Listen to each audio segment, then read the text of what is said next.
Hey guys, welcome back to the channel. I appreciate you stopping back by again today. I've been gone about 5 days now. I just got power back last night. It's real bad here in North Carolina. Luckily, I didn't get hit too bad, but about an hour or so down the road, it's catastrophic. I'm going to share some of that with you today. I've heard people say it's apocalyptic. It's historic. They've not seen any flooding like this in over 100 years. There's a lot of people missing. A lot of people died. I think FEMA just showed up today, from my understanding, to help those people. Samaritan's Purse showed up this weekend. They got there before the government did. It was sad. I think our government needs to step up a little bit. But the real heroes are them boys up there in the mountains, them rednecks, hillbillies. They jumped in their trucks, loaded up their bulldozers, and their track hoes, and their tractors, went to work, started saving people, helping people. The roads has been blocked. There's only one way in and out of that area. It's a total disaster. The women gathered together, got generators, started cooking for everybody while the man was out working, cutting down trees. They was going on horseback, mules, four-wheel drives to save people. A lot of them didn't make it. I thought about whether I should do this video or not, because it's real close to my heart, and I'm afraid I'm gonna tear up. I tear up just thinking about it. But I just want to show you guys that don't know. I know people from other countries are not familiar probably with what's going on here. I just asked you to pray for North Carolina and the surrounding states. Florida got hit bad, Georgia, South Carolina, Tennessee, West Virginia. They got it bad too. But it seems like North Carolina got it the worst as far as flooding, and we got hurricane force winds too. So where I live, a lot of trees is down. Luckily, we didn't have no deaths. We had a lot of trees down on houses, cars, power lines down for about 4 or 5 days. Florida, they lost over 2 million power for 2 million people. They got it back 2 or 3 days. Florida's got it going on. They done rebuilt some roads before the government showed up. Florida's sending people to North Carolina now to help them, because they realize that they're prepared for some of this stuff a lot more than we are. Just like, people up north are prepared for 2 foot of snow. People in Florida is not prepared for 2 foot of snow. They get 2 foot of snow, it's shut down for, it would be shut down for 2 or 3 weeks. The whole state, if they had something like that. But Florida's prepared for this type of a situation, and their governor got it going back real quick. They still got a lot to do, don't get me wrong now. There's a lot going on down there. But they got most of the roads back up, operational. I think he said they had like 100,000 people without power. but they got like 2.2 million people's power back. North Carolina still got a lot, millions, probably a couple million still without power. They're working. I mean, those guys, those linemen out there working. But we need some relief. There's a lot of race car drivers in North Carolina. It's got helicopters, and a lot of rich people's got helicopters, and they're flying stuff in, setting it down, passing it out to people that can't get in and out of this area. It's catastrophic. I'm gonna show you a video. I don't want to let you know ahead of time. It's give you a warning. It's very, very sad. It's tear-jerking. So I just asked you, I'm not going to comment during the video. I'm going to let you watch it. And maybe I'll do some comments at the end. So anyway, I've been gone 4 or 5 days and I'm back. I got power. I finally got my internet back. I'm doing good. I'm doing real good. I'm blessed compared to people an hour or so down the road from me. So, all right, guys. Thank you for everything. Thank you for watching. Thanks to my new friends, the new subscribers. And let's go ahead and watch this.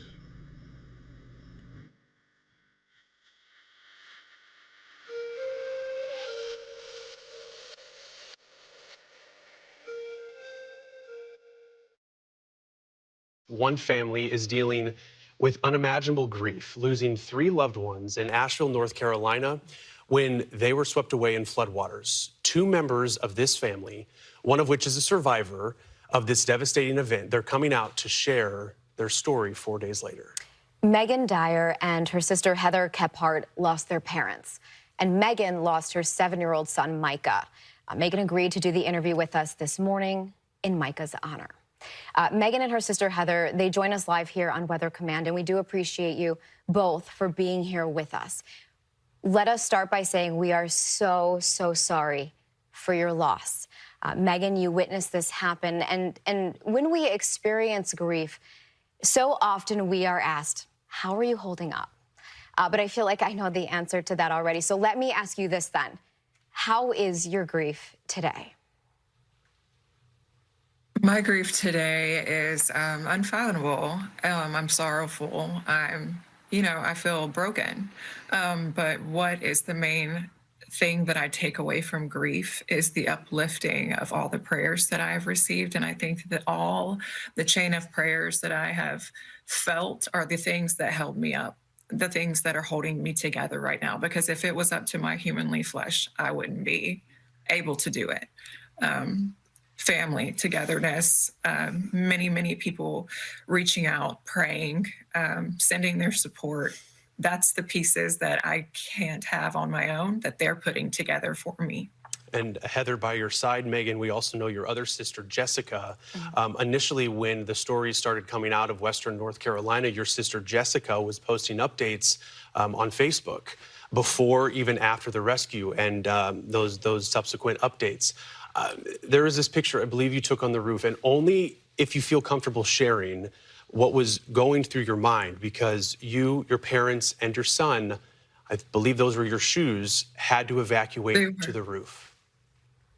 Yes, we did. It was our only hope at that point. Everything else was covered in water. We were on the roof, and I considered at that moment that we were at our safe point. So I took a picture because at that point I still had service and I wanted to keep them in the loop. I thought we were okay still until the house broke apart and until everything started to collapse. Devastation. I was terrified, but in that moment, all I thought about was being a mom and keeping my son safe and reassuring him that this is how superheroes are made. We survive and we keep going. And I wanted to keep that alive in that moment, so I never let the faith falter. I want to ask you too, Heather, as we give Megan a moment as well, You are Megan's sister, so your parents were also on that roof, as well as your nephew. I am reading that you do not live in Asheville, so what was the communication? Did you know what was happening in real time as your family was waiting for that necessary life-saving support? We were getting texts from Megan, and like Megan, we were hopeful. I mean, we never in a million years would imagine that this would have happened. And then things went dark, and we didn't have any communication. And our sister Jessica went into action mode and started calling on the only hope that we have, prayer, which is prayer. And the network came through like we have never seen. It's been such a blessing to our family. All the people, all of the responders, all around the world came and they prayed for us and our family. And I have to say, in the water, because I was stuck there for a very long time in the water, and I was, held down by roots and trees. And in that moment, in the midst of the chaos, all I heard was God telling me to be still and to stop fighting the water. That was him, but that was prayers. That was prayers that told me to be still and to let the water carry me to where I needed to be rescued. And you were eventually rescued, and sharing the story just 4 days later, Megan, your son Micah, 7 years old, from what I've been told, you're wearing one of his T-shirts. You called him a superhero. Yes, he wanted to be Deadpool for Halloween, and in his honor, I wore it today for him. Micah, man. Tell us about Micah and the legacy that he's going to leave on this earth. This moment. I'm so proud of my son because in his last moments, he wasn't screaming for me. He was screaming, Jesus, Jesus, save me. Jesus, I hear you. Jesus, I'm calling upon you. And his wildest dreams and everything that he wanted to be was a superhero. And that was his goal in life. And instead, he's my hero because he reached for something past flesh, past human, past anything that even grown adults, I think, would reach for. My son called out to the one God Almighty. And I think at that moment he was rescued and he became my hero. And I think all of them carried me through that moment. I think that his biggest dreams, he was the smartest, bravest, hopeful, great friend, great son. I couldn't have asked for a better son. And he was so happy up until the very end when he was screaming for Jesus. And in that moment, I think he found joy. The innocence of children is actually quite spectacular. Oh my gosh, I'm so sorry. Yeah, it is. Marissa being a mother too, Megan and Heather, I do, amidst the tragedy, your parents as well, Jessica included, how will they be remembered? Heather, if you don't mind sharing about your parents. Our parents, like everybody, were not perfect. But since the time that we could talk in our little Southern accents, they taught us Bible verses. And we had my dad. We had a big piece of cardboard, and for every Bible verse we memorized, he gave us a star. And they're the old foily stars that I don't even know if they make them now. But we got one for every verse. And those verses, to this day, are in our hearts and in our minds. And I think for nothing, they wouldn't want to do anything else in this moment but to give honor and glory to the Lord Jesus Christ. And one verse in particular, Micah 6:8. He has shown thee, O man, what is good, but what does the Lord require of thee but to do justly, love humbly, and to walk humbly with thy God. We're a little rusty. I think I know why Micah got his name now. Yeah. Yes, he did, in honor of my father and in honor of that verse. Yeah. You two are incredible. And I apologize. It's so emotional. I think anybody watching, it's hard not to get choked up. Oh my gosh, I'm so sorry. Whew, I'm so sorry. Yeah. Will you tell them why I'm sorry. I have a 7-year-old. I have a 7-year-old at home. And so I do want to ask you, oh my gosh, I've never done this on air before, but I think people watching need to know that when we talk about over 120 lives that have been lost, these are brothers and sisters and sons and mothers and fathers. prayer and faith is getting you through this, and it is such an important thing to lean on in this time. What is it you want people watching to know and to understand as we continue to bring coverage out of Asheville, out of North Carolina, out of these communities that have been so deeply and forever impacted?